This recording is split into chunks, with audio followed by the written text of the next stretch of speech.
Entonces vamos a empezar, si quieren, repasando entre todos esta sociología comprensiva de Max Weber. Mi idea era que repasáramos también el programa, ¿sí? Porque ahí en el programa, ¿se acuerdan? Ustedes tienen como claves de los conceptos que yo tengo que ir a buscar, ¿estamos de acuerdo? Y en el caso de Max Weber, bueno, en todos los casos, ¿sí? En todos los casos. Pero en el caso de Max Weber, que habrán visto que es denso, ¿no? Digo, la lectura de Weber no es fácil. Tipo ideal. Los tipos ideales, ¿sí? ¿Qué será esto de los tipos ideales? Y cómo no perderme en el detalle que se mete Weber, ¿sí? Porque en principio, si uno tuviera que decir, ¿no? ¿Qué es? Ustedes la fotocopia que tienen, vieron que es una selección de textos de economía y sociedad.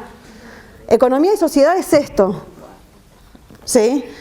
Que no sé si Fernando contó el viernes pasado un poco la historia de este texto. Sí.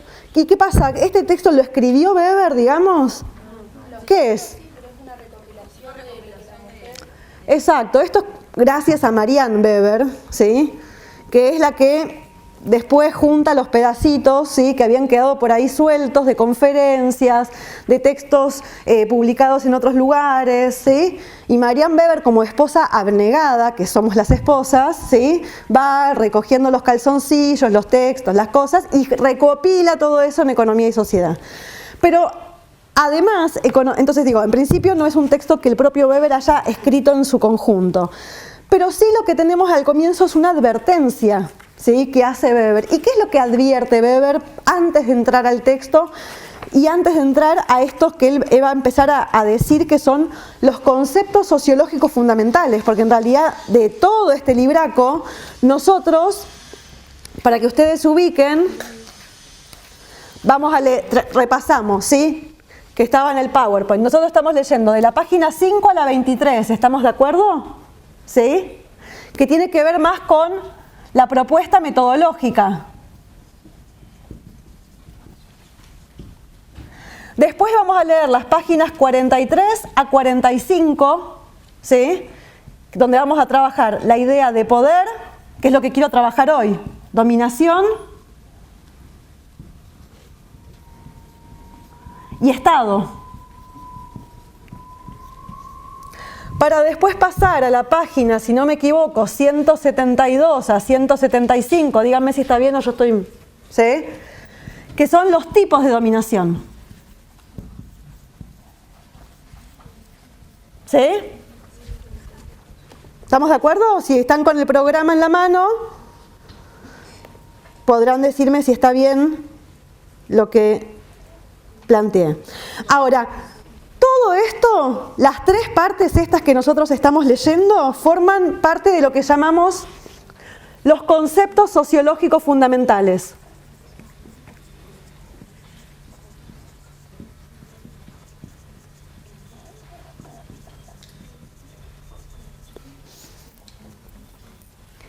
Con lo cual estamos leyendo una parte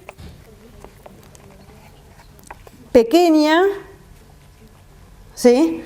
Perdón, estos dos. Y acá, en realidad, este ya está dentro, porque es como una cajita, tiene como cajitas el texto, ¿sí? Estamos dentro de la primera parte, que es la teoría de las categorías sociológicas. Teoría de las categorías sociológicas, conceptos sociológicos fundamentales, y esto de tipos de dominación está ya en la parte que Marianne Weber llamó los tipos de dominación, ¿sí? Perdón, 170 a 173. Ahí está. Con lo cual estamos leyendo como por acá del libro, ¿sí? Ahora, Weber empieza haciendo una advertencia. ¿Y de qué nos advierte? Que era una pregunta de la guía de lectura, ¿no? ¿Qué es lo que nos advierte Weber antes de empezar a meterse con este ladrillo? Bien, que tiene posturas que van a ser, dice el compañero, distintas a las de otros autores. Que va a defender una postura individualista, ¿sí? ¿Cómo? Que va a colocar nuevos conceptos, bien, pero que esos nuevos conceptos, ¿qué tipo de palabras van a usar? ¿Inventa palabras nuevas? No. Lo que Weber está advirtiéndonos en esa nota preliminar es que él va a empezar con esos conceptos sociológicos fundamentales, definiendo como si fuera un diccionario. Por poder voy a entender tal y tal cosa. Acción es tal y tal otra. Y uno dice, pero este tipo está loco, ¿sí? ¿Qué hace definiendo como si fuera un diccionario? Y bueno, tiene que ver con que él advierte que su postura no es la postura compartida por el sentido común, ¿sí? Y ahí podemos volver a la unidad 1 cuando hablábamos de esa sociología que incomoda, ¿sí? De que la sociología dice cosas en algún sentido que cuando uno las escucha por primera vez nos hacen ruido, ¿sí? Porque si la sociología repitiera lo mismo que dice el sentido común, sería una ciencia mucho más complaciente. Lo que tiene la sociología es que es una ciencia que incomoda, que va a decir cosas que van en desacuerdo, en una línea contraria a la que han dicho otros. Pero que para decir esas cosas contrarias va a usar las mismas palabras que usamos en el lenguaje común. Entonces, yo digo acción y todos tenemos una idea en la cabeza de qué significa actuar. Ahora, Weber, como quiere hacer una ciencia, lo que se da cuenta es que tiene que usar conceptos precisos.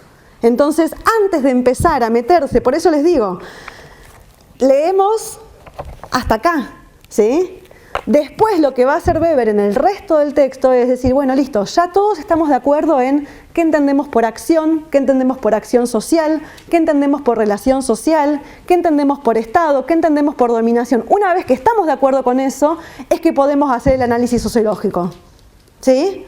Pero lo que tenemos que primero hacer es refinar los conceptos, porque como decíamos desde las primeras clases, en ciencias naturales quizás no hace falta, porque la mitocondria es la mitocondria, lo define la biología, ¿sí? Y yo después no tengo relaciones de mitocondria, ¿sí? ¿Sí? Con no sé, me pego al compañero y entonces digo, ¿sí? O él no dice, me voy a comprar una mitocondria, porque en realidad la mitocondria es lo que cubre, ¿no? a la célula, y él usa la palabra mitocondria cuando se va a comprar un suéter. ¿Me das una mitocondria negra con capucha? No, ¿sí? ¿Por qué? Porque es un término que queda circunscrito a esa ciencia que es la ciencia de la biología. Entonces, con que los biólogos entiendan qué es mitocondria, estamos listos. El problema que tenemos en ciencias sociales es que usamos los mismos términos que usamos en el sentido común. Entonces tenemos que tener un primer ejercicio de refinar el concepto, o eso es por lo menos lo que propone Weber, un primer ejercicio de refinar qué vamos a entender por cada uno de los conceptos en sociología. ¿Estamos de acuerdo?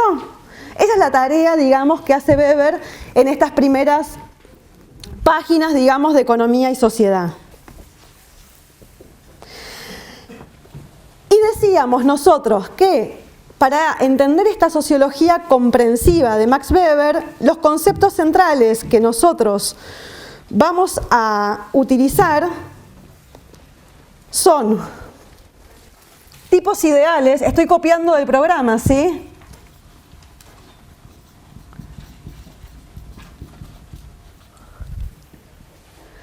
Acción social y relación social.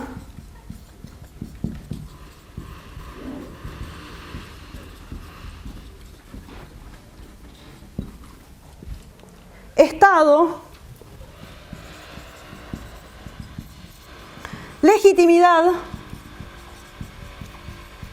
y dominación.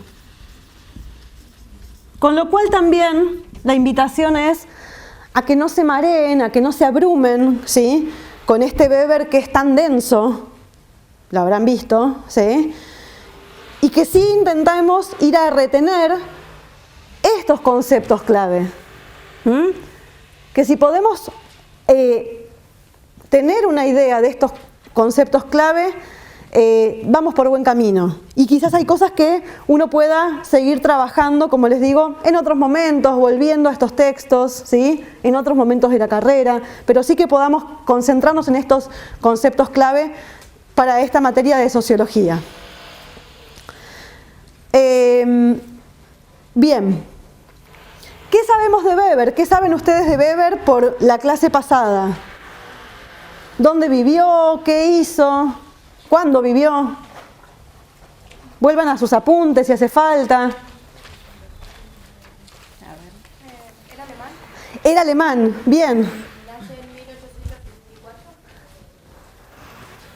1864, 1920, en Alemania. ¿Es tan fácil hablar de Alemania? ¿Por qué? Porque antes había dos. Bueno, pero cuando Weber estaba, digamos, en la vida de Weber no estaba la Alemania oriental y la occidental, que después sí, y es verdad, porque eso es verdad que acompaña la historia de Alemania en realidad. Y para la época que vive Weber, ¿saben más o menos en qué situación está Alemania? Exacto, Weber va a ser testigo y además partícipe, ¿no?, de la Primera Guerra Mundial. ¿Esto lo comentaron en clase? ¿No? Bueno, después volveremos en todo caso si vale la pena sobre eso. Weber es decíamos, ¿se acuerdan cuando vimos a Durkheim? Decíamos que Durkheim, de estos padres fundadores de la sociología, es el más desapegado de las cuestiones políticas de su época, ¿no? Y cuando lo veíamos a Marx nos quedaba claro que mientras que los textos que nosotros leímos de Durkheim son todos textos académicos, en el caso de Marx son textos básicamente de intervención política. O sea que en el caso de Marx la figura del científico y del político están muy imbrincadas. En el caso de Weber también. Weber es un tipo que participa muy activamente de la vida política alemana de su época. Y de hecho tiene dos conferencias que se publican como El político y el científico, se llama, si lo encuentran en el libro, se llama así, El político y el científico. Y son dos conferencias, una que se llama La política como vocación y otra que se llama La ciencia como vocación. Porque la pregunta es si se pueden reconciliar ambas vocaciones. Si la ciencia lo que tiene que pretender es la neutralidad, la objetividad, pero yo a su vez tengo intereses políticos, posturas políticas, ¿cómo voy a reconciliar, ¿sí?, esas dos cosas? Y por ejemplo, Weber es muy crítico de los docentes que usan, dice Weber, el aula como un espacio de propaganda política. Aunque él mismo sea un tipo interesado por la política, dice, una cosa es el aula y otra cosa es cuando uno está en una manifestación. Son cosas a discutir, digamos, uno puede estar de acuerdo o no. Digo, son preocupaciones que Weber tenía en su época porque él, por ejemplo, va a ser uno de los redactores. Ustedes saben que la Primera Guerra Mundial termina con lo que se llama el Tratado de Versalles, ¿sí? Bien, Weber es uno de los redactores de ese Tratado de Versalles, que básicamente es la ruina de Alemania. ¿Estamos de acuerdo? O sea, a partir de ese Tratado de Versalles, de alguna manera, a Alemania se la culpa de todos los males del mundo, o sea, como si la guerra hubiera empezado por culpa de Alemania, ¿sí? Y entonces Alemania no puede producir armamento, tiene que ceder territorio. Ahí lo veo a Guilla, a ver si nos tira unas pistas más, ¿vamos bien? ¿Sí? Porque yo no repasé esto para hoy y estoy, digamos, hablando un poco de memoria. Digo, Weber se encuentra con que tiene que ser testigo y, como les digo, parte del desmembramiento de Alemania, porque Alemania pierde territorio en esa Primera Guerra Mundial. Y no lo pierde porque lo pierde en la guerra, sino porque lo tiene que ceder después de la guerra ese territorio. Con lo cual, una de las preocupaciones centrales y que nos va a servir para entender lo que vamos a ver hoy sobre el concepto de Estado para Weber es la preocupación por la conformación del Estado alemán. ¿Sí? Así como nosotros hoy hablamos del Estado argentino y nos parece lo más normal del mundo, ¿no? El Estado argentino existe. ¿Existe desde siempre el Estado argentino? ¿Desde cuándo, más o menos? ¿O qué había antes? ¿Qué había? Antes había otra forma. Virreinato y... Virreinato, y cuando se decide, digamos, la independencia, la primera junta, y estaba todo este territorio, digo, donde estamos nosotros hoy parados, ¿sí? 12, 13 provincias, la Patagonia, ¿sí? Todavía era un territorio, digamos, no explorado o, digamos, no incorporado al Estado Nacional Argentino, ¿sí? Con lo cual la idea de Estado, que a nosotros nos parece, como el mismo término lo dice, algo que está estático, ¿no? El Estado como algo que ya existe, en realidad el Estado, va a decir Weber, es una institución que puede desaparecer, que puede cambiar, que puede perder territorio, que puede anexarlo. Y no lo dice casualmente, lo está diciendo porque él está asistiendo a ese momento en el cual Alemania se desmembra, se arma y se desmembra permanentemente. Bien, ¿qué más podemos decir de la vida de Weber que hayamos visto la semana pasada? ¿Algún otro asunto que quieran comentar? Pasen sus apuntes, cuéntenme, yo no estuve. ¿Alguien más no estuvo la semana pasada? Algunos más, así que le contamos también a los compañeros. ¿Qué más? ¿Qué más sabemos de este tipo que estamos leyendo? Sabemos que es difícil, pero ¿qué sabemos de él? ¿Qué es antipositivista? Bien, eso es una buena puerta de entrada. ¿Qué? Su postura, y lo dice ahí en esas advertencias, ¿no? Ojo, lo que voy a decir no va a caer muy bien, ¿sí? Porque pensemos que Weber es contemporáneo de Durkheim, ¿estamos de acuerdo? Si miramos las fechas, ¿no? Nos encontramos que temporalmente coincide, un poquito más joven si quieren, pero coincide con Durkheim y coincide con ese auge del positivismo. Y sin embargo Weber dice, muchachos, yo voy a decir algo con lo que probablemente no estén de acuerdo, ¿sí? Porque yo no soy positivista. ¿Y qué quiere decir que no es positivista? Que no va a aceptar que el modelo de las ciencias sociales sea el modelo de las ciencias naturales. ¿Sí? Lo que llamábamos el monismo metodológico, ¿no? El monismo metodológico que suponía que las ciencias naturales lo que hacen es descubrir las leyes de la naturaleza, ¿estamos de acuerdo? ¿Sí? De vuelta, yo dejo el coso caer, se cae, me voy al cuarto piso, suelto la virome, se vuelve a caer, me voy a Kamchatka, suelto, se vuelve a caer, y establezco una ley general que es que los cuerpos tienden a, ¿sí?, ser atraídos por el centro de la Tierra. Leyes, ¿no? Leyes que me van a poder permitir en ciencias naturales predecir, es decir, a mí después no me va a hacer falta soltar el marcador porque yo ya puedo predecir que si lo llegara a soltar, lo que haría ese cuerpo es ser atraído por el centro de la Tierra.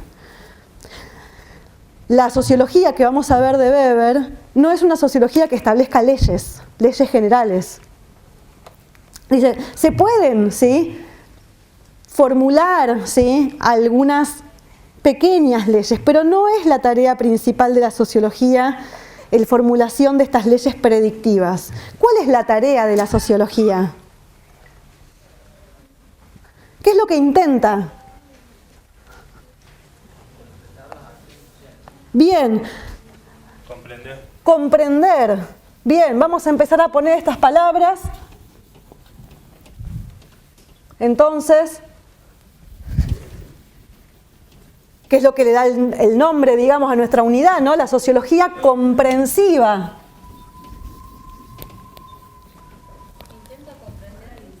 Bien, intenta, y ahí también en el programa dice Weber es un escéptico. ¿Qué quiere decir que es un escéptico? Que no cree, ¿sí? Weber está bastante más cerca de esos personajes trágicos de los que hablábamos la otra vez cuando hablábamos del romanticismo. ¿Se acuerdan que veíamos las imágenes de ese cuadro del hombre que está solo ante la inmensidad de las nubes? ¿Se acuerdan? Ese hombre que estaba como arrojado al mundo, solo, débil, ¿se acuerdan? Que llegaba con un bastón hasta la cima de la montaña y lo que está es más solo que un hongo, ¿sí? Abandonado, no hay un Dios que lo proteja, digamos, ¿sí? Y lo que está es delante de ese mar de nubes, ¿sí?, y de incertidumbre, uno podría decir. Weber podría ser ese señor de ahí arriba, y más de una vez Weber pensó en tirarse, digamos, del promontorio directamente, ¿no? Es un escéptico, no está tan convencido, no está tan seguro de que sea posible esta ciencia que él está intentando, ¿sí? Entonces dice, la sociología es una ciencia que intenta, ¿sí? A veces lo logra, a veces no, comprender, interpretándola, ¿qué cosa? ¿Qué intenta comprender? La acción social. Y entonces ustedes ya me pueden contar, porque seguramente la semana pasada fueron por este lado. En principio, ¿a qué vamos a llamar acción? ¿Qué quiere decir acción? ¿O cuándo hay acción? Pasen, vayan a sus apuntes, volvamos a eso.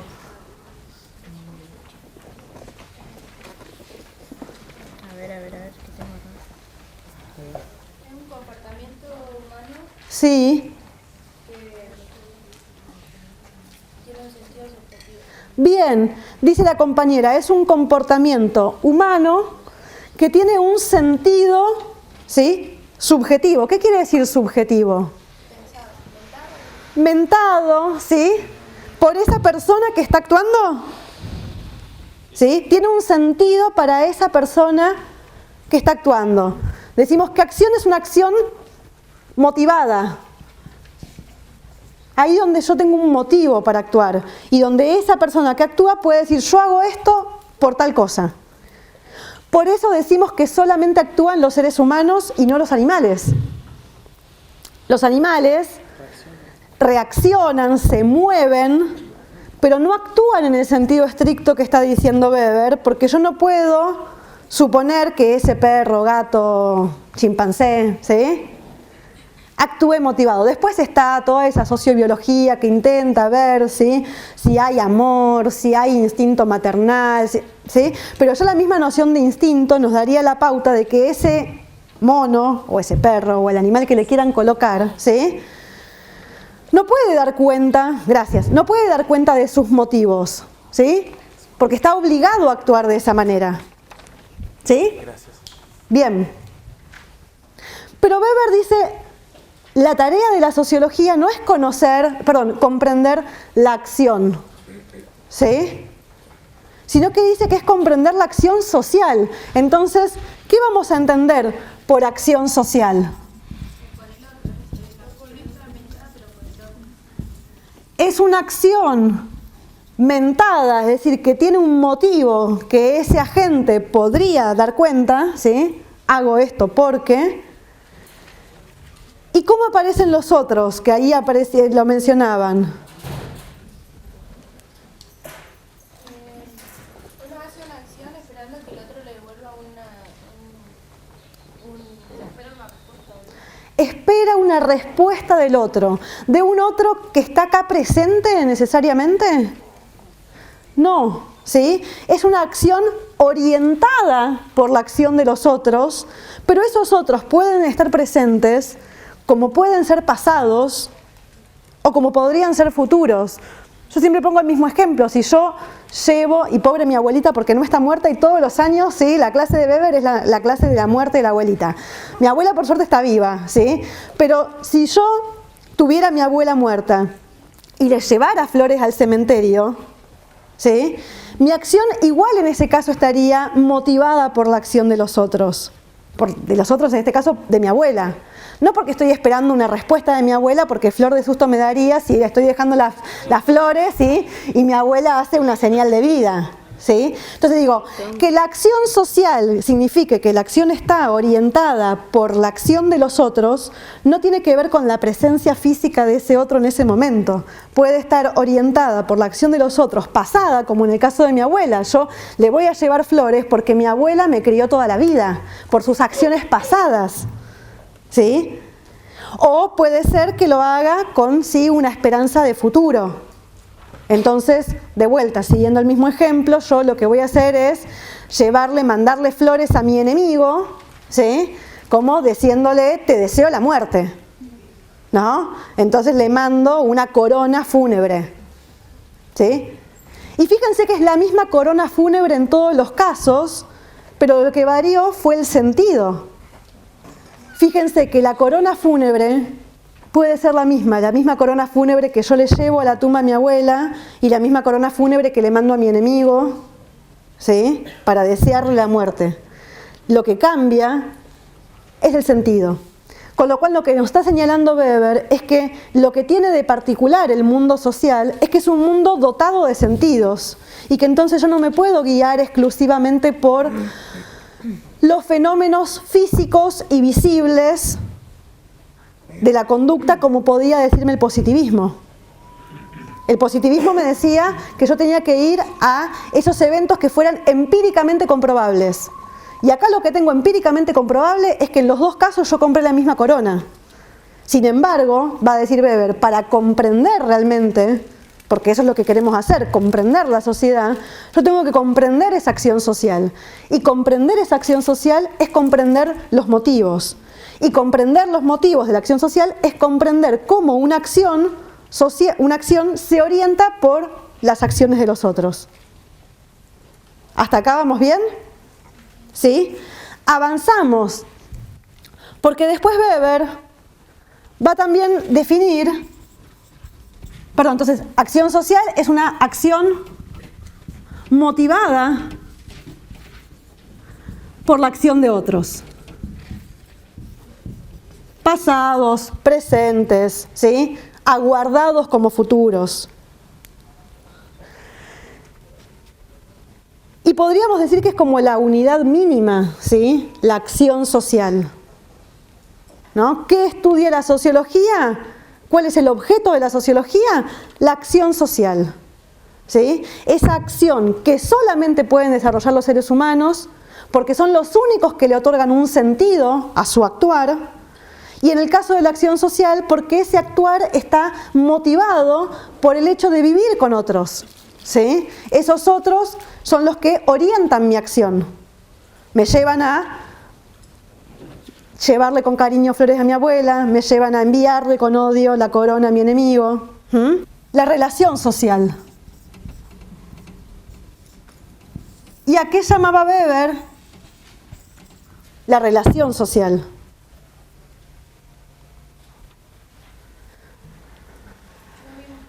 ¿No lo vimos? Bien, podemos avanzar un poquito porque es la última partecita, digamos, que ustedes tienen para la lectura. Ahí la definición de relación social.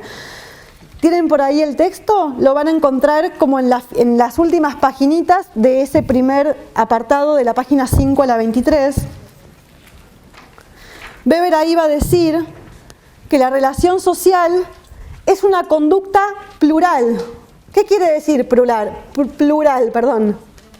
De varios, ¿sí? De varios, en principio. Recíprocamente referida, ¿sí? Recíprocamente referida.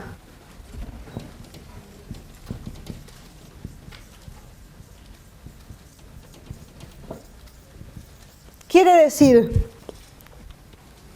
que hay una cierta probabilidad de que se va a actuar de una forma socialmente indicable.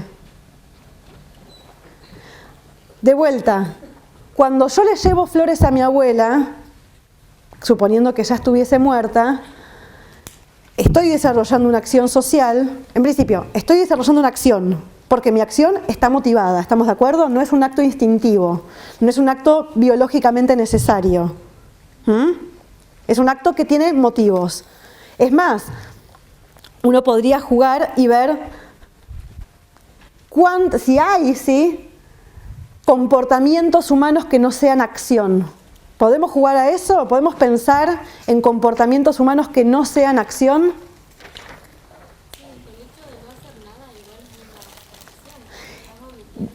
Bien, en principio, acción no significa, está muy bien el comentario de la compañera, acción no significa necesariamente hacer algo. El no hacer nada puede ser una forma de acción también, ¿sí?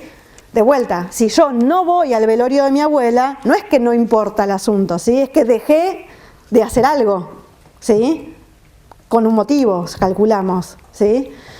Pero digo, ¿habría comportamientos humanos que no sean acciones, es decir, que no tengan motivo? Los involuntarios. Los involuntarios, dice el compañero, ¿cómo qué? Respirar, ¿sí? Efectivamente, yo estoy todo el tiempo respirando, ¿no? Pero no sé si puedo dar cuenta de esos motivos. Y algunos correrían un poco más y dirían, bueno, quizás comer, dormir, ir al baño, ¿sí? No son acciones en el sentido weberiano de que tengan un motivo. O sea, las tengo que hacer por necesidad biológica. Ahora, lo que vamos a ver es que después, cada cultura va a considerar alimento o comida a cosas distintas. Y ahí sí ya entra a jugar como acción social. Porque necesidad de comer tenemos todos. Ahora, decidir que se come a las 12 del mediodía la comida salada y que es un evento que se comparte, pero que después cuando esa comida se evacúa no se comparte, ¿no? ¿Estamos de acuerdo? ¿Sí? Tiene que ver con los sentidos que la propia sociedad le da. Sí, la propia sociedad, no diría Weber, que los propios individuos le dan a esas acciones. ¿Se ve? Digo, para que juguemos a pensar hasta dónde podría haber un comportamiento que no sea motivado. Avanzaba, decíamos que era, en el caso de llevar las flores a mi abuela, una acción motivada por la acción de los otros, en este caso una acción pasada. Mi abuela me cuidó toda la vida. Con lo cual ahí lo que yo tengo es no solamente una acción social, sino una relación social. Porque lo que yo tengo en ese caso es que es una conducta plural, ¿sí? No porque seamos muchos los que le llevamos las flores a la abuela. Soy yo sola, mi abuela ya está muerta y ahí no deja de haber relación social. ¿Por qué? Porque es recíprocamente referida, porque yo no estoy llevando flores al cementerio a dejar flores en cualquier tumba. Estoy llevándoselas a las que fue mi abuela, ¿sí?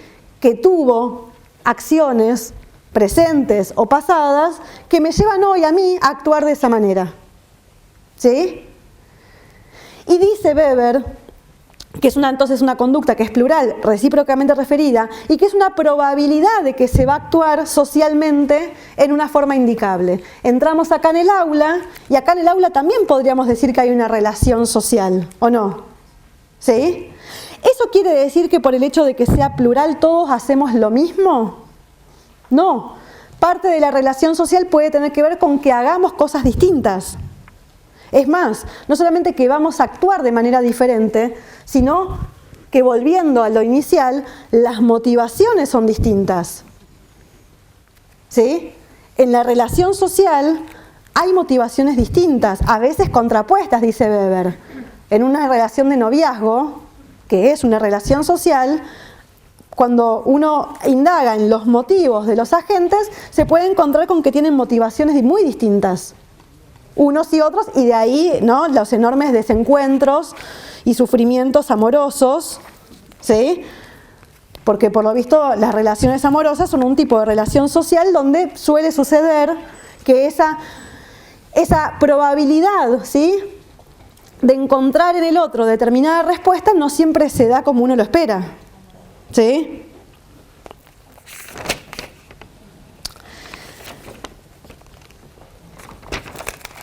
Tampoco quiere decir que esa reciprocidad sea necesariamente un lazo de solidaridad,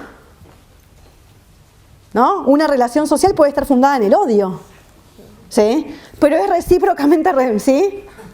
Y que sea recíproco. También puede ser que no sea recíproco, como decíamos, ¿sí? Que yo oriente mi acción motivada por el amor hacia una persona que no tiene ese mismo sentimiento hacia mí.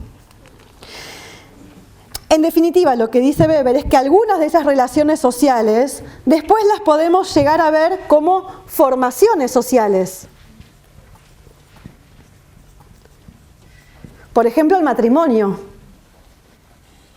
El matrimonio es una relación social recíprocamente referida y que tiene un cierto grado, digamos, de formalización. ¿Estamos de acuerdo? ¿Sí? Descansa en una cierta probabilidad que a veces está puesto de manera explícita, ¿no? Los deberes conyugales. Tienen que fijar juntos el domicilio, una serie de cosas que cuando la gente se casa, la jueza o el juez te lee. Tenés el compromiso de los alimentos hacia la otra persona. ¿Estamos de acuerdo? Pero pueden ser relaciones sociales permanentes o transitorias. No toda relación social termina en una formación social como puede ser el matrimonio, como puede ser el Estado, ahora vamos a ver. Pero sí, el sentido puede estar establecido, puede estar pactado, como en el caso del matrimonio que les digo, uno se casa y le dicen, vos tenés los deberes de tal cosa y tal otra, el otro tiene los deberes de tal cosa y tal otra, ¿sí? Puede haber una especie de promesa, ¿sí? Una especie de compromiso en esa relación social de lo que cada uno de los participantes de esa relación va a hacer. Fíjense que estamos yendo a unidades muy pequeñas, ¿sí? A unidades individuales, me animo a decir. Estamos partiendo del individuo para ver qué es lo que ese individuo, ¿sí?, lo motiva para la acción. Acá no estamos hablando de sociedad, ¿sí? No estamos hablando de grupos. Estamos hablando de las motivaciones individuales. Y para Weber, la única manera de hacer sociología es partiendo de esa unidad, ¿sí?, que es la acción social. Ahora, ¿qué va a querer decir? Y pasemos rapidito de esto. ¿Qué va a querer decir comprender?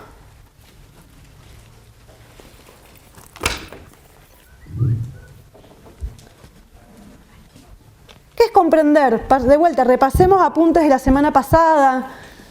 ¿De qué hablamos la semana pasada, no? Cuando planteábamos esta idea de la comprensión.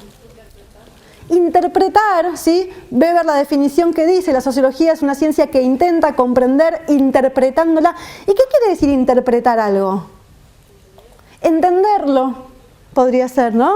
Cuando uno le dice al otro, no te interpreto, no está diciendo no te escucho. Darle sentido. Darle sentido, ¿sí? Efectivamente, para Weber, comprender la acción social va a tener que ver con esto que decíamos de captar la inteligibilidad subjetiva de la acción. ¿Qué quiere decir captar la inteligibilidad subjetiva?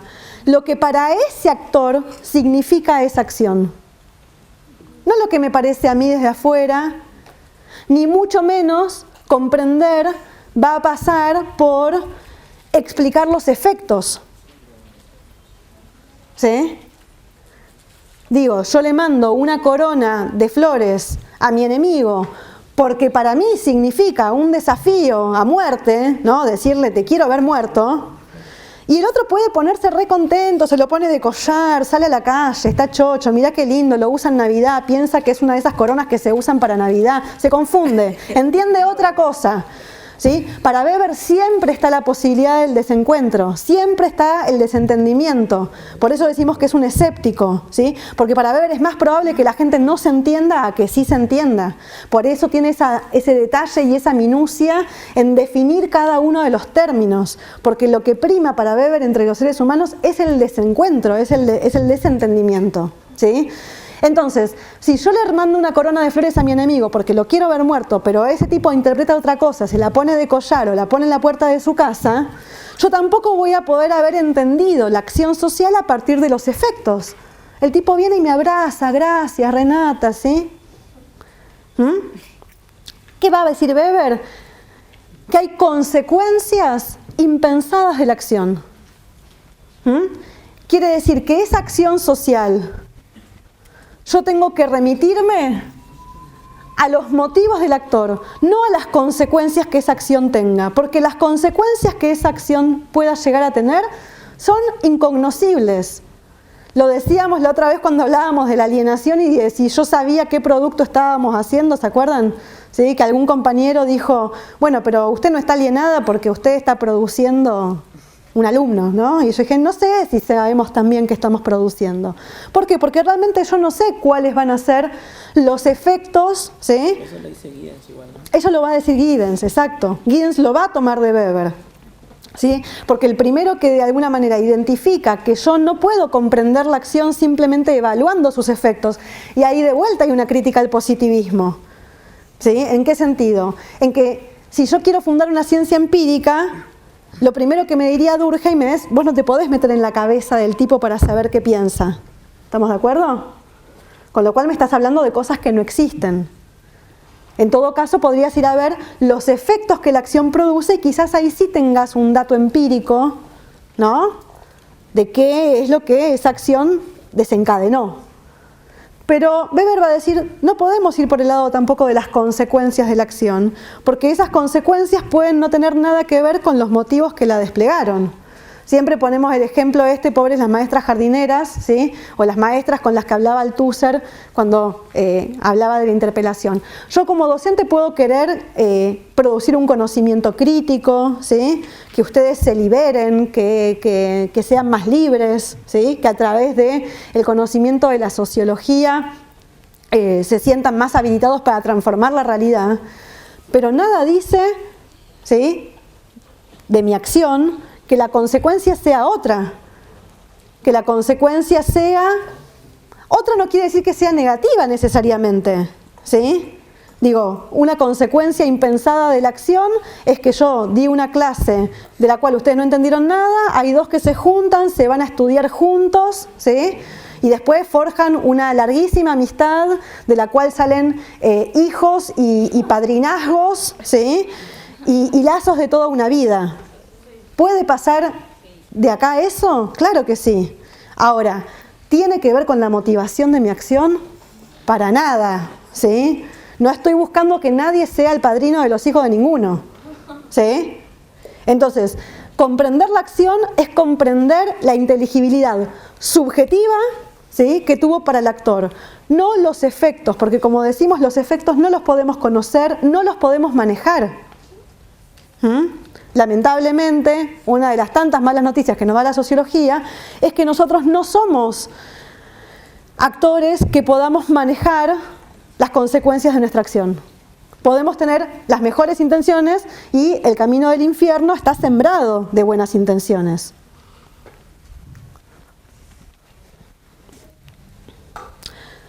Por eso también Giddens, basándose en Weber, va a decir que entonces, si acá ya hay un sentido en la acción social, lo que hacen las ciencias sociales, y lo voy a dejar acá sentado, porque en realidad me estoy yendo por temas que no quería ver hoy, va a decir Giddens, y lo dejo nada más porque si no, no vamos a llegar, es hacer una doble hermenéutica. ¿Qué significa hermenéutica? Que quizás es una palabra que no sé si apareció la semana pasada, ¿no? ¿No? Hermes es una diosa, ¿sí?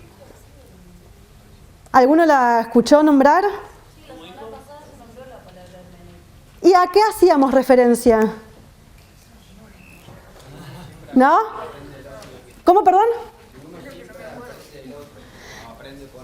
Uno aprende con otro, uno aprende del otro, aprende de los sentidos, ¿sí? Que de vuelta yo tengo que poder interpretarlos, ¿sí? Lo que hacían, ¿sí? Lo que hacía Hermes es que, o con lo que hacían los oráculos en general, es que tiraban mensajes, ¿no? Como una pitonisa, ¿no? Tira las cartas. Pero la pitonisa lo que hace es interpretar lo que esas cartas dicen. Pero te dice, te sale un ancho de basto, un 4 de copa, ¿no? Porque eso lo veo, yo también, ¿sí? Pero la pitonisa sos vos, ¿no?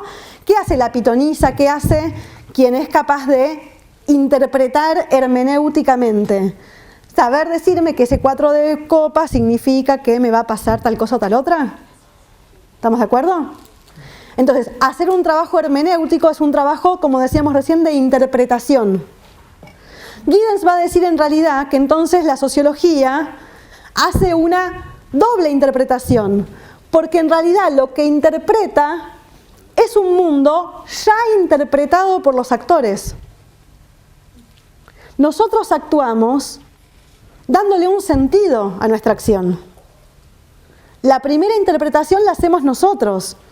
Y por eso vuelvo sobre las situaciones de desencuentro, porque ahí es cuando uno se da cuenta que siempre que hay acción, hay interpretación. ¿Qué me quiso decir el otro? Me lo pregunto cuando no lo entiendo. Ah, ¿viste? Fulanito vino y hizo esto o hizo aquello, ¿sí? ¿Qué quiso decir? ¿Qué quiso hacer?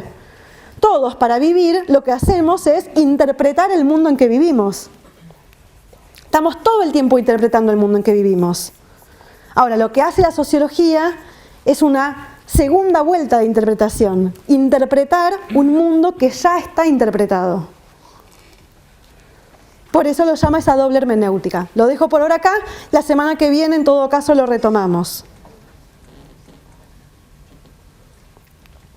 La pregunta, para ir avanzando más rápido, es: si la sociología no va a formular leyes generales, ¿sí? Si yo no me puedo meter en la cabeza del sujeto para ver cuáles son las motivaciones de su acción, ¿cómo vamos a comprender? Bien, dice la compañera, con los tipos ideales. ¿Y qué son esos tipos ideales? Un método de investigación. Bien, son un método, son una herramienta, ¿sí? Son una construcción lógica. No son observables empíricamente. ¿Estamos de acuerdo? No existen en la realidad empírica los tipos ideales, sino que son una creación del científico social para comprender la realidad. Entonces, dice Weber, para intentar, por ejemplo, comprender la acción social, yo, Weber, invento, creo, ¿sí?, artificialmente tipos ideales. Es decir, imagino, recreo, cuáles podrían ser, lógicamente, los motivos que disparan una acción, ¿sí? ¿Qué tipos de motivos pueden disparar una acción? Va a decir, puede haber una acción que sea, ¿qué quiere decir que sea con arreglo a fines? Orientada, tiene un interés, ¿sí?, en alcanzar determinada finalidad. ¿Sí? Ahora, no todas las acciones, y uno podría decir que es el tipo más racional de acción, ¿no? Quizás es el tipo más comprobable empíricamente también. Yo veo una persona que se sube al colectivo porque quiere llegar a la universidad y me resulta una acción casi empíricamente comprobable. Ahora, no todas las acciones tienen esa motivación racional con arreglo a conseguir esa determinada finalidad. ¿Sí? También mi acción puede estar motivada por qué otro tipo de asuntos. ¿No? ¿Cómo? Por valores.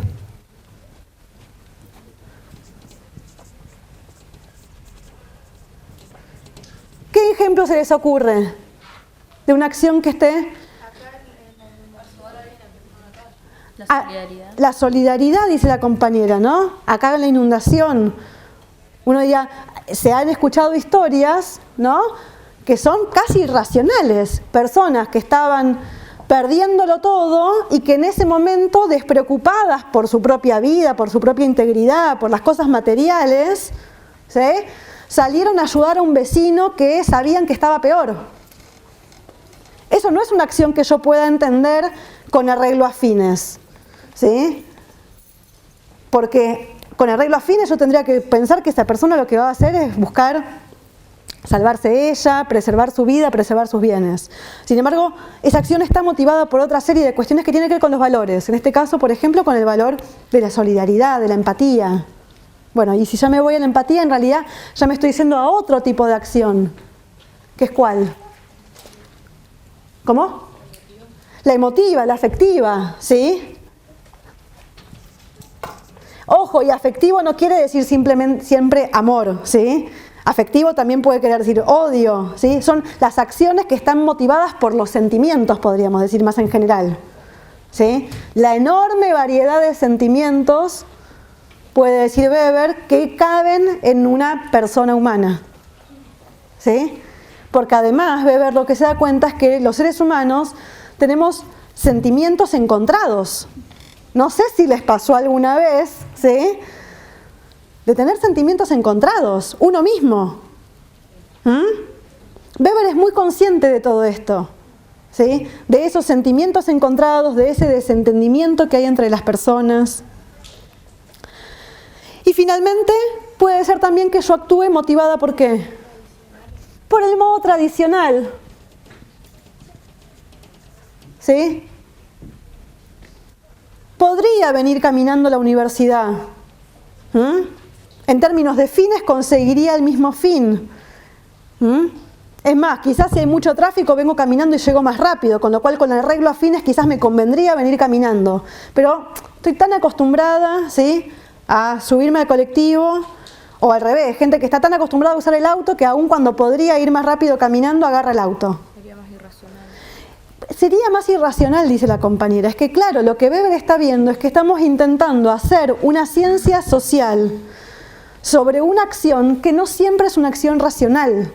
Racional entendida a racional con arreglo a fines. De vuelta, la semana que viene vamos a poder meternos quizás un poco más a pensar que nuestro mundo, ¿sí?, el capitalismo, la modernidad, se va cada vez más, ¿sí?, desarrollando estas acciones con arreglo a fines. Lo que Weber llama una creciente individualidad, pero en este caso una creciente racionalización del mundo. De vuelta, lo vamos a desarrollar la semana que viene, pero eso no significa que no sigan existiendo estas otras series de motivaciones. Y cuando yo voy a la realidad, me encuentro con que la mayor parte de las acciones sociales no están motivadas solo con arreglo a fines, o solo con arreglo a valores, o solo, ¿sí?, tradicional, porque como dijimos, los tipos ideales en realidad no existen en la realidad empírica. Lo que yo voy a tener en una acción social es una serie de motivos que combinan, ¿sí?, distintos grados de una motivación afectiva. También mezcla esto, el caso de que decíamos de la catástrofe de Comodoro, ¿sí? Probablemente el tipo que salió a ayudar salió por una idea de valores, ¿sí? Estos tipos ideales entonces le permiten al cientista social comprender esa acción social, a partir de crearlo artificialmente esos tipos ideales. Bien, iba a decir Weber por ahí que la acción, y en especial la social, es decir, no solamente la conducta que está motivada, sino la conducta que está motivada por la acción de los otros, puede orientarse por el lado de los partícipes, ¿sí?, en la representación de que hay cierto orden legítimo, ¿sí? Y dice, la probabilidad de que esto ocurra se llama validez, ¿sí?, del orden en cuestión. Quiere decir que cuando yo desarrollo una acción social, ¿sí?, una acción motivada por los otros, es porque estoy suponiendo que hay un cierto orden legítimo de las cosas. De vuelta, venimos a la clase y ustedes vienen porque suponen que yo lo que voy a hacer es dar una clase, ¿estamos de acuerdo? Si yo ahora empezara a contar lo que hice en el fin de semana, ¿estaría rompiendo este orden legítimo? ¿Sí? Ustedes básicamente se indignarían, dirían, yo vine hasta acá esperando tener una clase y esta mina me está contando lo que hizo en el fin de semana. ¿Sí? Está rompiendo ese orden, que es un orden que está sostenido en usos y costumbres, ¿sí?, que está sostenido en lo que Weber va a llamar convenciones.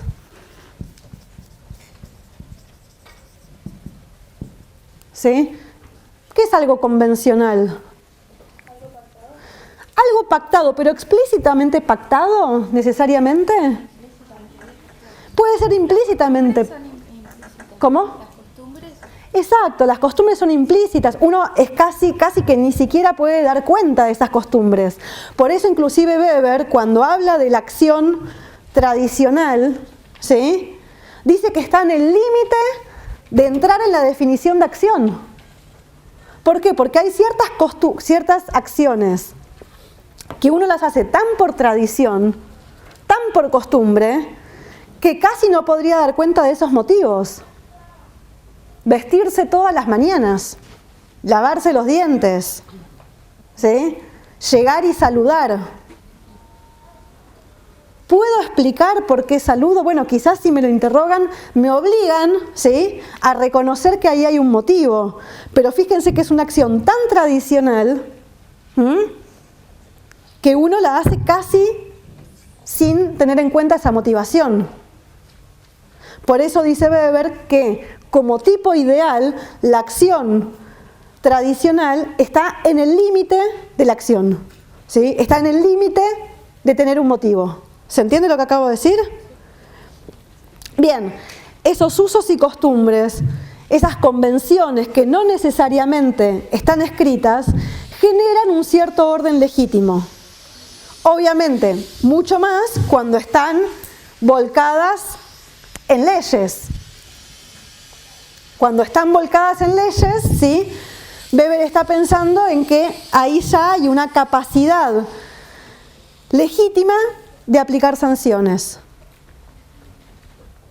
Lo digo de vuelta. Digo, hay un orden que se considera válido. Ese orden está sostenido en una serie de usos y costumbres o convenciones, porque Weber no sé si la distinción es tan clara, digamos, entre convención y uso y costumbre. Ahora, lo que sí está claro es la diferencia con lo que yo llamo una ley, porque la ley, sí, lo que hay, ya cuando yo tengo una ley, es que si la incumplo, hay alguien que tiene capacidad de aplicar una sanción. ¿Se ve la diferencia? La pregunta es, ¿quién puede aplicar sanción? Por ejemplo, ¿cómo? El Estado, ¿no? Si yo voy a comprar, siempre decimos, no, voy al supermercado, me quiero llevar los productos, ¿sí? Sin abonarlos, va a venir el señor policía con el garrote y me va a decir, no, o sea, eso se llama robo, ¿por qué? Porque hay una ley que establece que las cosas se pagan, ¿tá? Ahora, puede llegar a darse en sociedades tradicionales, ¿sí? Como las que veía Durkheim, en las cuales quizás no había una formación como Estado, pero lo que sí había era que los ancianos de la comunidad, ante determinado incumplimiento de una norma, establecían un castigo. ¿Estamos de acuerdo? ¿Sí? Con lo cual ahí también yo voy a decir que hay una ley. ¿Por qué? Porque todos sabemos que son esos ancianos los que tienen capacidad de aplicar una sanción. Si acá alguno de nosotros incumple algo del orden, ¿sí? Vamos a ver, dependiendo de qué tipo de incumplimiento se trate, si es una sanción que puede establecer la universidad, ¿sí? Que es la autoridad, o si lo que va a pasar es que no vamos a saber quién tiene que aplicar la ley, ¿sí? Ante un incumplimiento de una costumbre, ¿sí? De un uso y una costumbre. Pero me interesa entonces que retengamos esta idea de que hay un orden legítimo.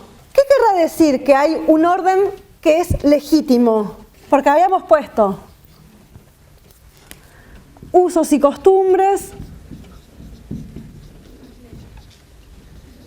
convenciones, leyes, ¿sí? Y todo esto, dice Weber, conforma un cierto orden legítimo.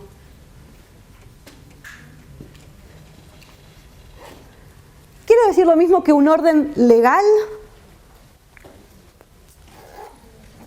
Lo legal está establecido por la ley. Exacto. Lo legítimo está aprobado por nosotros. Bien, dice la compañera, lo legal está establecido por la ley y lo legítimo está establecido por La sociedad. el individuo, la sociedad, ¿sí? Estos usos, estas costumbres, estas convenciones, ojo, uno se puede encontrar con que coincide el orden legítimo con el orden legal, en algunos casos. Por ejemplo, lo que se llama el derecho consuetudinario en Inglaterra fue transformar lo que eran usos y costumbres en leyes, ¿sí? Positivizar, dicen los abogados, lo que eran usos y costumbres, establecerlos como ley. Pero también nosotros ya venimos viendo casos en los cuales las leyes no coinciden necesariamente con los usos y costumbres, ¿sí? Podemos volver, ¿sí?, sobre un montón de ejemplos en donde la ley dice una cosa, pero el uso y la costumbre dice otra. ¿A alguno se le ocurre algún ejemplo? Sí. Bien, pero espérate que me quedo con el hurto, porque ojo, aceptar el orden, me sirve esto para hacer una aclaración que no hice previamente. Reconocer que hay un orden válido no significa cumplirlo necesariamente, ¿sí? Si yo voy al supermercado, me agarro las cosas y salgo corriendo, aunque no lo estoy cumpliendo, estoy reconociendo que hay un orden, porque si no, no saldría corriendo. ¿Se entiende? Yo reconozco que hay un orden que yo voy a transgredir, ¿sí? Distinto sería ir a un supermercado y pasar con las cosas y como no darme cuenta de que yo debiera haberlas pagado. ¿Se entiende? Entonces digo, reconocer que hay un orden válido no significa ajustarse a ese orden necesariamente. Yo puedo reconocer el orden para transgredirlo, pero no dejo de reconocerlo, que sería el caso del hurto que vos estás diciendo. ¿Vos ibas a poner un ejemplo de disociación? Uso de costumbres y leyes. La Sí. ley seca, por ejemplo. La ley seca, a ver. ¿Qué era la ley seca? Cuando prohibieron el alcohol en Estados Unidos, Sí, sin embargo la sociedad seguía consumiendo, pero en la ilegalidad. en la ilegalidad. Bueno, ¿Sí? ¿qué pasa ahora con la marihuana? Pasará con la marihuana, pasará, lo vemos en los datos epidemiológicos, con la prohibición, ¿sí? La penalización del aborto. ¿Mm? Y de hecho lo que van mostrando las encuestas es que no solamente que las mujeres abortan, como lo han hecho toda la vida, ¿sí? Sino que además son mujeres que no lo hacen solas, que lo hacen acompañadas por sus familias, por las madres, por las parejas, que en determinadas circunstancias les parece que es la mejor solución posible ante un embarazo no deseado, ¿sí? Es decir, que ahí tendríamos un desacople entre los usos, la costumbre y lo que esta sociedad está considerando como legítimo respecto de lo que sigue considerando la ley. ¿Estamos de acuerdo? Y también, pero ojo, también hay un efecto de las leyes, porque también las leyes modifican esos usos y costumbres. Decía una compañera travesti, si ahora el Estado me reconoce, ¿sí?, que yo soy fulana de tal, me lo reconoce en el documento, ¿cómo no me lo va a reconocer mi mamá, mi papá, mi hermano, los vecinos que toda la vida, ¿sí?, era una travesti que se había ido de Salta, ¿no?, y ahora volvía con su documento, ¿no? Volvía con su documento que ahora por fin le reconocían el nombre que ella se identificaba. Y efectivamente, más allá de la esperanza que ella tenía en la ley, y nosotras decíamos, sí, hay que ver, ¿sí?, si los vecinos de tu barrio, los que te decían un montón de cosas, hoy van a respetarlo tanto, pero probablemente sí, el hecho de que haya una ley de identidad de género que habilita que las personas reasignen su género de acuerdo a su sentir personal, lleva a que poco a poco, ¿sí?, vayan también cambiando los usos y costumbres. ¿Sí? Que un médico hoy tenga un poco más de cuidado, ¿sí?, de seguir tratando en masculino a una mujer trans, ¿sí? Quiere decir que también puede haber un efecto de las leyes sobre estos usos y costumbres, ¿sí? Bien, y nos preguntábamos y decíamos entonces, bueno, que las leyes están ahí donde hay alguien con capacidad para sancionar el incumplimiento. Weber va a definir como sociedad política, no lo puedo poner ahora, pero ustedes lo van a encontrar en Economía y Sociedad, obviamente en el texto que estamos leyendo, en lo que sería la sección, vieron que sección es como una cosita así, una doble S, 17, punto 17. Ahí, en ese punto 17, va a definir Weber lo que él entiende por una sociedad política. Y va a decir que una sociedad política es aquella cuya existencia y cuyo orden, no lo copien, está ahí, están protegidos continuamente dentro de un área territorial delimitada. Ese orden está protegido por la amenaza y la aplicación de fuerza física. Es decir, que yo tengo un cierto orden, ¿sí?, y voy a decir que hay una sociedad política donde para sostener ese orden está por detrás la amenaza posible de la aplicación de fuerza física por parte del personal gubernativo.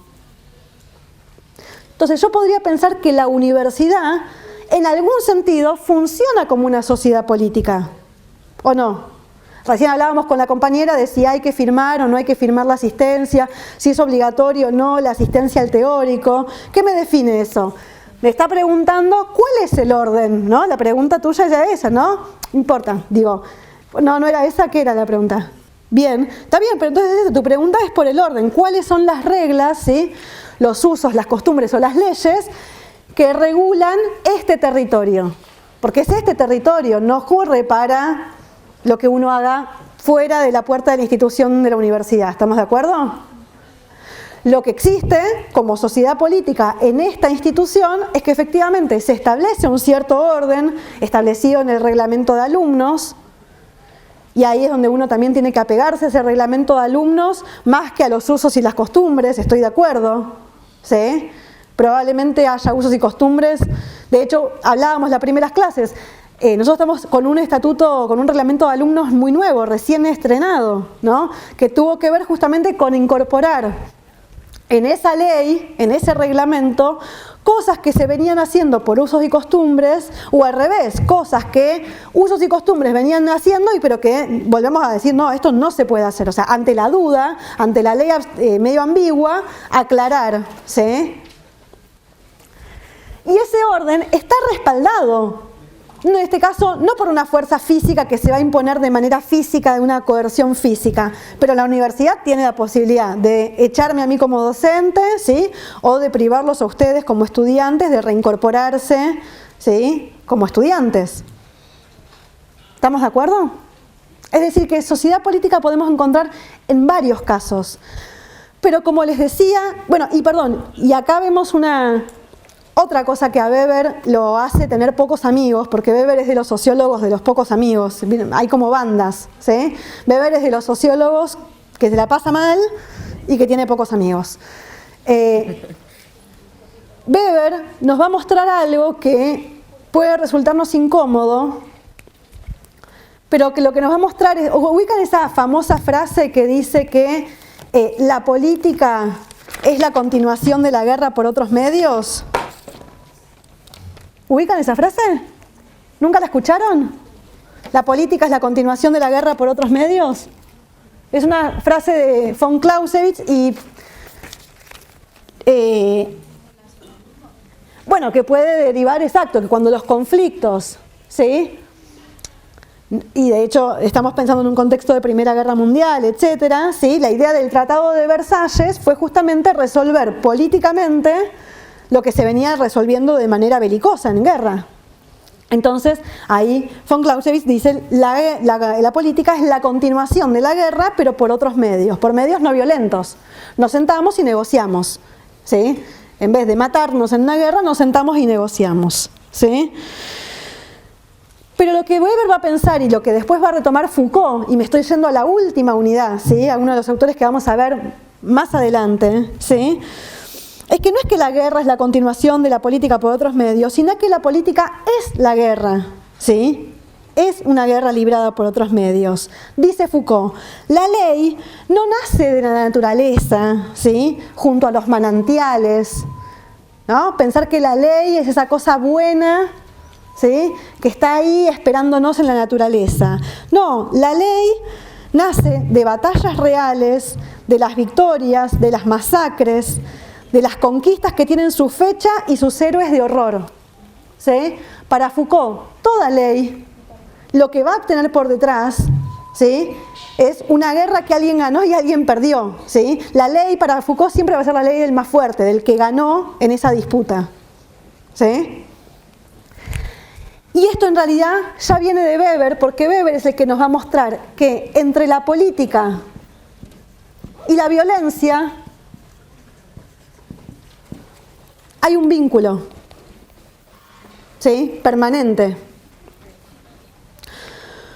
Por eso es que a Weber, además de considerarse uno de los padres, ¿sí? De la sociología, los que venimos de la ciencia política, como es mi caso, los politólogos, consideramos a Weber uno de los padres de la ciencia política, ¿sí? ¿Por qué? Porque Weber es el que, no es el primero, pero es uno de los que identifica, ¿sí? que lo que hay en la política es el intento de resolver un conflicto que es irresoluble. ¿Se acuerdan? Decíamos la vez pasada, están los sociólogos de la armonía y los sociólogos del conflicto. Decíamos, Durkheim lo ubicábamos entre esos sociólogos más bien de la armonía, de los que pensaba que finalmente la sociedad se reconciliaba como un todo orgánico, ¿se acuerdan? Y decíamos, para Marx eso no sucede, para Marx la historia es una historia de conflictos, una historia de lucha de clases. Bueno, en este sentido, a Weber tendríamos que ponerlo junto a Marx, en el sentido de que para Weber también la vida es conflicto. Fíjense, desde el conflicto empezábamos de la unidad mínima, que era el individuo. Yo no me entiendo con ella, ¿no? De ahí sale Weber, de la acción social y de cómo dos personas pueden no entenderse. De ahí llévenlo a las naciones, ¿sí? De ahí llévenlo a la escala de grupos que quieran. Para Weber, el conflicto está siempre presente y la política lo que intenta es establecer un orden en ese conflicto. Ahora, para establecer un orden, lo que va a usar es la violencia, la fuerza física. Que podamos distinguir dos términos que en el sentido común quizás se usan indistintamente, que son poder y dominación.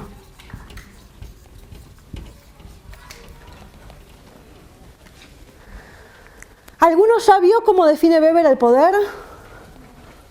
¿No? ¿Quién es alguien que tiene poder? Alguien que tiene autoridad, dice la compañera. Para Weber, sí. Impone su propia voluntad. Que impone, exacto. Para Weber, la idea del poder tiene que ver con la capacidad, ¿sí?, de imponer, ¿sí?, un cierto mandato, va a decir Weber, ¿sí? Imponer un cierto mandato y en última instancia imponerlo bajo amenaza de la fuerza. ¿Sí? ¿Cómo yo logro que otro haga lo que yo quiero que haga? En última instancia amenazo con la fuerza. Entonces cuando yo miro el poder, miro sobre todo quién ejerce el poder, ¿sí? ¿Quién es ese poderoso que puede obligar a los otros actuar como este tipo está esperando? Pero para Weber es más interesante el concepto de dominación. ¿Y cómo define dominación? La probabilidad de encontrar obediencia. Dice, la probabilidad de encontrar obediencia. Y cuando yo obedezco, ¿es porque me imponen algo? No, ¿qué hay en la obediencia? Sumisión, aceptación de ese mandato. ¿Sí? Lo que a Weber le va a llamar la atención, y que a todos nos debiera llamar la atención si somos sociológicamente despiertos, es por qué la gente obedece. ¿Por qué la gente obedece? ¿Cómo? Influencias sociales, dice la compañera, para no sufrir las consecuencias, y ahí ya estaríamos cayéndonos, ¿sí?, en la idea de poder. Lo que tiene la idea de poder es la capacidad de imponerse mediante la violencia. Mientras que cuando hablamos de una situación de dominación, lo que está mirando Weber no es a quien ejerce el poder, sino a aquellos que, estando dominados, aceptan esa dominación. ¿Sí? Y que, como digo, sociológicamente es una pregunta más interesante. ¿Por qué la gente obedece? ¿Sí? Bien, ahí vamos, exacto. ¿Sí? Weber va a decir entonces, lo que sucede más generalmente es que lo que existe es consenso. ¿Sí? Aceptación de ese mandato dado.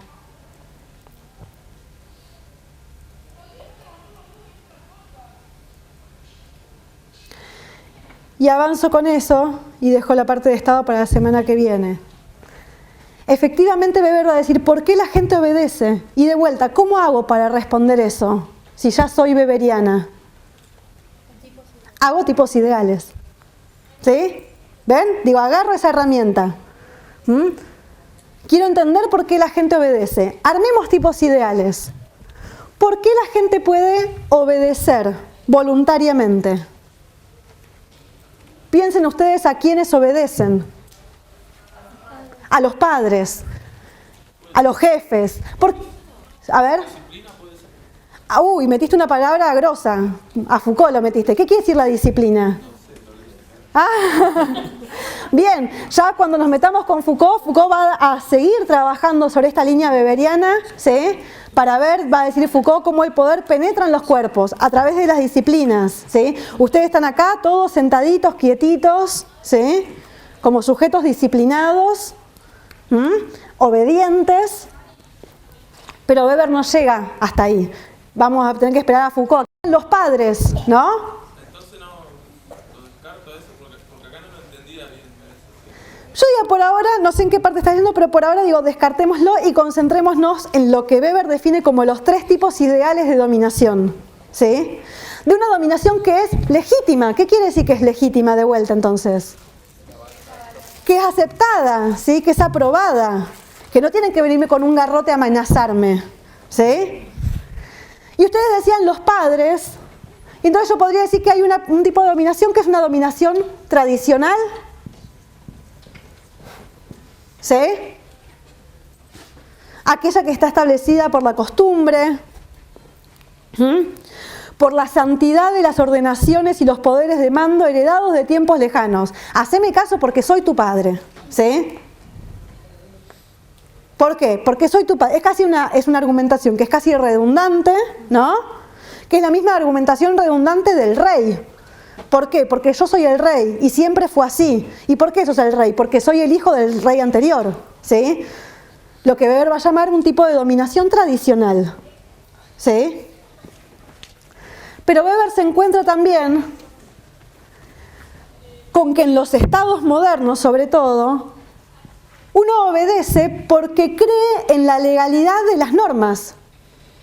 Digo, ustedes acá están obedeciendo, vienen a la clase, toman apuntes. ¿Por qué? Porque hay un cierto ordenamiento legal, que Weber va a llamar racional legal, que tiene que ver con la creencia en que esa legalidad de las ordenaciones estatuidas está bien. Y que quienes tienen derecho de mando lo tienen por esas mismas leyes. ¿Por qué nosotros aceptamos las leyes del Congreso? Y bueno, porque son leyes que no sancionaron 5 tipos, ¿sí? A las 4 de la mañana, bueno, a veces sí a las 4 de la mañana, pero son gente que nosotros hemos votado mediante el voto popular, lo que establece nuestra Constitución, etcétera, etcétera, etcétera, ¿sí? Y entonces aceptamos ese orden como válido porque se cumplieron las órdenes, ¿sí? Legales tal como estaban instituidas. Casi que podríamos decir que es la forma, ¿sí? Más extendida en la modernidad de dominación. Hoy no tenemos en los estados esa dominación tan tradicional como hablábamos antes. Pero si pensamos en movimientos políticos y por qué se siguen ciertas corrientes políticas u otras, Weber también introduce lo que él va a llamar la dominación carismática.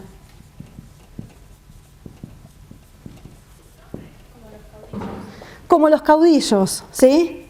¿Qué es una aceptación de una dominación carismática? Es una entrega extra cotidiana, ¿sí? O sea, por fuera de lo cotidiano. ¿A qué? A la santidad, al heroísmo, a la ejemplariedad de una persona, ¿no? Lo carismático tiene que ver con que hay alguien que tiene cualidades muy particulares. Cuando yo digo, no sé, qué carismática que es, no sé, ¿quién se les ocurre? No sé. ¿Quién? Sí, Soledad Pastorutti, cualquiera, la que quiera decir, ¿sí? ¿Qué tiene que ver? Con que tiene cierto encanto personal, ¿sí? Bueno, quizás no canta tan, ¿sí? Y eso de que esté todo el día revolando el poncho, bueno. Pero es carismática, ¿no? Tiene como ciertas cualidades, ¿sí? Extra cotidianas. Ahora, Weber no lo está pensando para el caso de Soledad Pastorutti, les advierto, ¿sí? Sino que está pensando en liderazgos carismáticos, inclusive que Weber no llega a ver, porque Weber tiene una cosa particular. Nosotros vimos, muere en 1920, pero uno lo lee y pareciera en algunos casos anticiparse a procesos que después se van a terminar dando en Alemania, ¿sí? Y estoy pensando en el liderazgo carismático de una figura como la de Hitler, ¿sí? Todas las personas las representa, digamos. Exacto, las representa, ¿sí? Hay, en el caso, y ahí es donde nos empezamos a preguntar, ¿no? De vuelta, ¿por qué la gente obedece? ¿Cómo puede ser que el régimen nazi se cargó 20 millones de personas, ¿sí? ¿Cómo se hace eso? ¿Estaban todos obligados, ¿sí?, a matar, a llevar a los judíos a los campos de concentración? La gente, ¿sí?, los que llaman los verdugos inocentes de Hitler, ¿no? Era el ser nacional. Era también, como dice ese libro de los verdugos inocentes, era gente que en algunos casos cumplía simplemente el mandato racional legal. El tipo que maneja un tren y dice, yo tengo un jefe de la conducción de los trenes que me dice qué tren tengo que manejar hoy y a dónde lo tengo que llevar.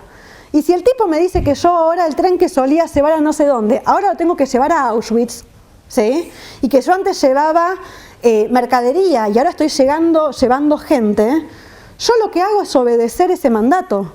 ¿Por qué? Porque está cumpliendo, ¿sí?, una orden que me la está dando la persona que me la puede dar porque es mi jefe, ¿sí?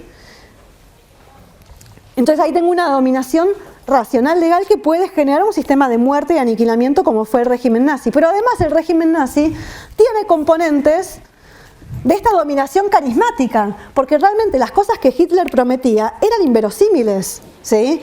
Que Alemania iba a volver a hacer no sé qué cosa, ¿sí? Sin embargo, que había una confianza extraordinaria en esa figura del líder. ¿Se ve? Es decir, que preguntarnos por qué la gente obedece también nos lleva a decir que nunca podemos saber acabadamente que estos tipos de dominación nunca se dan de manera pura. Uno diría, Cristina Fernández de Kirchner, ¿sí? ¿Es un liderazgo? ¿Estamos de acuerdo? ¿De qué tipo? Tiene elementos de carisma, efectivamente. Tiene un liderazgo carismático, habla de una manera que a la gente le genera empatía, etcétera, ¿sí? Pero durante 8 años fue presidenta, ¿sí? Con lo cual la gente, si la obedecía, también la obedecía por motivos racional legales, ¿sí? Gente que no era adherente al kirchnerismo, pero que decía, bueno, es lo que hoy me toca, ¿qué? O como hoy podrá pasar con la figura de Macri, ¿sí? ¿Cómo? Macri baila, ¿sí? Pero Macri también viene a representar, ¿sí?, esa dominación tradicional de pensar que como es empresario no va a robar, ¿sí?, o ideas por el estilo, ¿sí? Si ya tiene plata, ¿para qué quiere? Si ya tiene plata, ¿no? O de pensar que como es empresario sabe manejar la economía, ¿sí? Puede manejarla, ¿sí? Entonces digo, vamos a poder ir jugando con estos distintos tipos ideales de dominación para ver después en cada caso, ¿sí?, cuál prima, cuál pesa más que otros, ¿sí?